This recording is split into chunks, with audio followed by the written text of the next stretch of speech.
just want to do a little practice.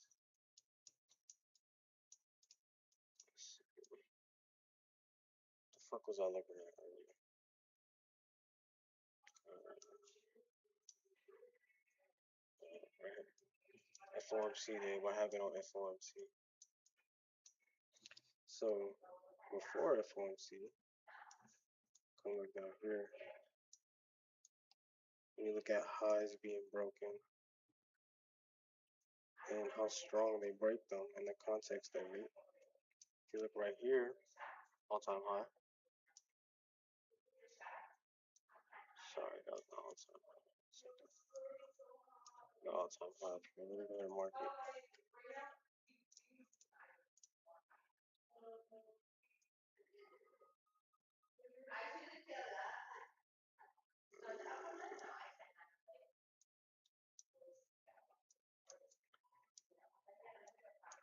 What is it?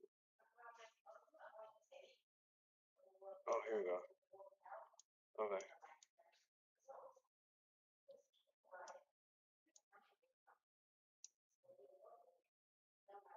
Okay.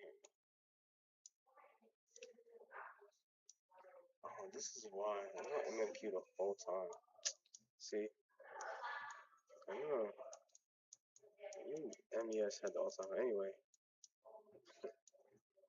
Right here, like I was saying earlier, we want to see what happens at all-time high. So right here we break all-time high. We gap up above it. We close strong the previous day. Small pullback bull trend. Respected the MA. You know when prices above MA, you want to respect it. You tend to want to play in the direction of the MA. Alvarez. And if of course, there's always going to be a play to the moving average, and context come first. You see, right here in the open, we break all-time highs. All right, and you want to wait for a follow through. This is also Globex high, Globex low. See this first bar right here? We try to break above Globex high. One attempt, two attempts. Usually, when the market attempts two times and fails, it goes the other way. One side gives up. You see, you get this micro double top, gap up, micro double top, sell. Okay, and usually Albrecht says throughout the day you get a test of the pre-market high and pre-market low. So early we get the test of the pre-market high. After seeing this and seeing this and seeing three bull bars strong, you can bet maybe we go for a measured move of the opening range, right? And then once you're here, you see okay, this looks strong. We'll probably come and test previous day's close, which is an institutional level. Okay. Also take into consideration what happens at all-time highs. Usually every time we break a high, we sell off. Okay? So that adds more context to the situation. This line right here is a plot of the 1 hour 20 exponential moving average plotted on the 5-minute chart. So this is the 20 EMA on the 1 hour. Okay? Usually you get a test of that, especially with the context of it always reverting back to the mean. Said that wrong. But all that to say, over here was something different. This was the new all-time high, right? Over here, we opened. First off, we closed off with a little rally. This is considered a leg, and looks strong enough for another leg, right? That's one leg, two leg. This is a gap. Gap is also considered a leg based on Alvarez. So you got one leg, two leg, right? Previous day's highs, which is also all-time highs, is a magnet, as well as previous day's lows. But with the context of the situation, you see that we attempt to bulls come in and try to break out, fails, which usually does. That's why you always want to wait for two bars to close before making any decisions. Usually there's a high and there's a quick low. Um, and it's a tight trading range and disappointment, and it's meant to trap you and put you on the other side. But you got to be fluid. Even if you sold this and said, okay, maybe we didn't test the all-time high, but this is good enough. No, this is not good enough, right? So selling here would be a bad idea, especially after first bull bar in the day, which means there's going to be buyers below defending. Okay, so you got bears that sold, betting that we close this gap, and betting that this is a trading range, and we're going to come down and possibly start, whatever it is they believe. Okay, one side is right, one side is wrong. They get trapped. But bears that sold this bar right here, they have their stops above here. So Al Brooks says it's a really great idea to buy in and get in where people aren't getting out, because then there will be a flush. Okay, because then two sides will be doing the same thing. Bears are buying back their shorts because they're getting stopped out, and smart bulls are noticing it and buying. Okay, now you got this. Now you got both sides doing the same thing, and then you get an imbalance, right? And then we pop up. You get follow through. You get a breakout, follow through. Wasn't like previous highs where it was just climactic. Even this is climactic. Seeing this, it's exhaustion.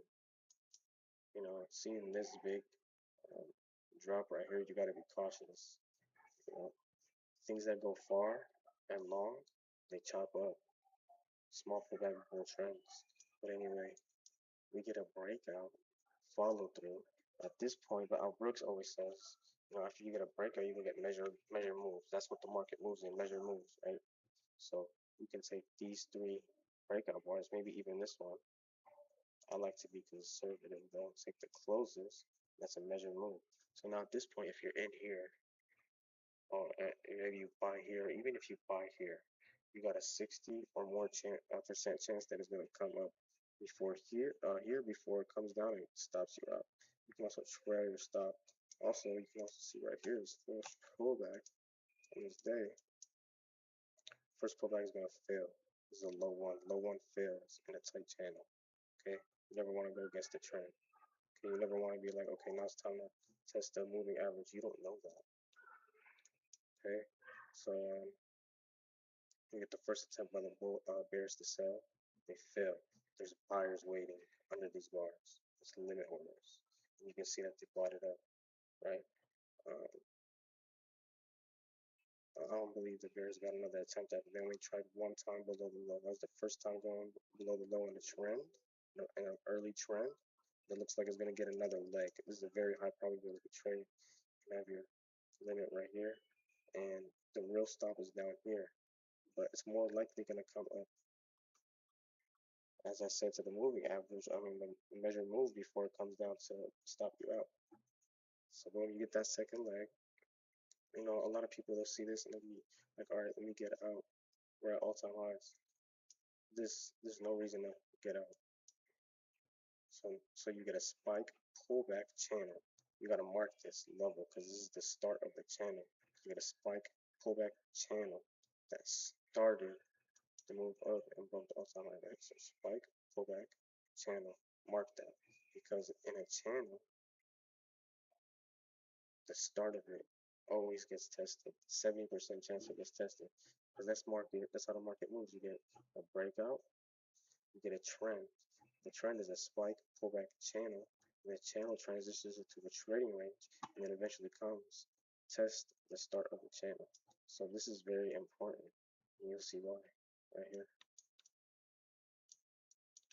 So when we come up, we're way above the 60 EMA. We're in a bull trend. You don't want to sell this. You want to buy pullbacks. You want to find the bottom of a range and try to pull a play out of it and buy low, sell high in these situations as far as this trading range in a market that's trending. Instead of buying the breakouts, you can find the temporary trading range and look to buy at the bottom of it. You can gauge the legs in the trading range. Look at the wicks, pay attention to everything, see what's strong. Look at the past, the wicks that came back up, same action here. Yesterday's high is also a level that you want to watch out for. You see, we come up yesterday's high, we attempt once, right? Fails. But then they attempted a second time and it succeeded. So it's a very smart decision while you're above at these highs or at these lows. You want to wait for the first attempt to fail, and then you want to get into a second attempt and put your stop below, maybe even, because there's a whole other thing. The market moves in points. Put a 3 bar below, right? I bet you anything right here, this is about 9 points. Okay, market moves in 10, 15. This will be like maybe 20. Okay, this right here is probably 23. Okay, this one's probably 40. Okay, that's how the market moves. Okay, let's get back to what I was trying to say though. The start of this channel is key. Okay, look what happens on FOMC. We test the start of the channel. The volatility obviously comes in, and then we commonly make new highs. Right? This was the trading range that we were in. This is the measured move that we're going to. Yep, that's it. That's all I'm gonna have for you guys. Just wanted to do a little practice. Tell me what y'all think.